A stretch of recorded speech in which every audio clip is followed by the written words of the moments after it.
सबक 1। मुझे अपनी हकदार मानसिकता को तोड़ना होगा।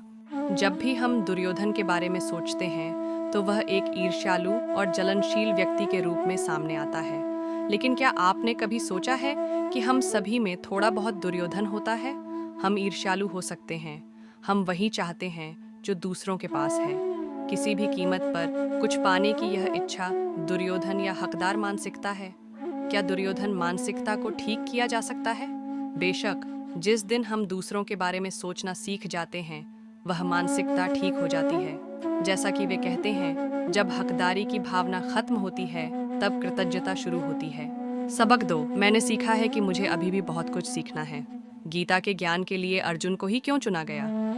कुछ लोग कहते हैं कि वह कृष्ण के बहुत करीब था या वह कृष्ण का भक्त था वगैरह।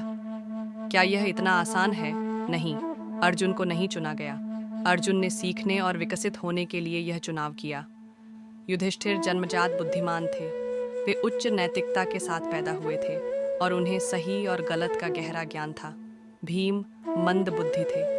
उन्हें कोई ज्ञान नहीं चाहिए था, वह इसके लिए बहुत मूर्ख थे। लेकिन अर्जुन हमेशा जीवन के बारे में जानने के लिए उत्सुक रहते थे। वह जीवन भर विद्यार्थी रहे और अर्जुन द्वारा ज्ञान के लिए स्वयं को कृष्ण के समक्ष समर्पित करना यह दर्शाता है कि ज्ञान हमारे पास नहीं आता, बल्कि हमें उसके पास जाना होता है। सबक 3। अगर मैं जीवन में सफल होना चाहता हूँ तो कोई भी नौकरी मेरे लिए छोटी नहीं है। जब अर्जुन ने कृष्ण से अपना सारथी बनने के लिए कहा तो कृष्ण ने खुशी खुशी यह प्रस्ताव स्वीकार कर लिया। वे इस धारणा में नहीं फंसे थे कि मैं सर्वोच्च प्राणी हूँ, मैं भगवान हूँ, मुझे सारथी की भूमिका क्यों निभानी चाहिए।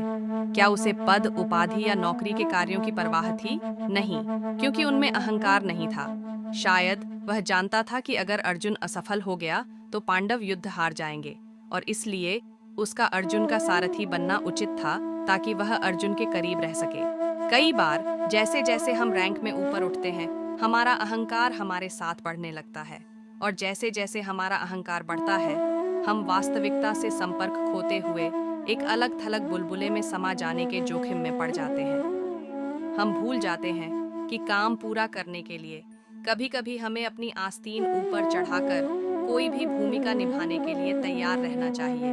और यही बात कुरुक्षेत्र युद्ध में सारथी के रूप में कृष्ण की भूमिका से हमें सीख मिलती है।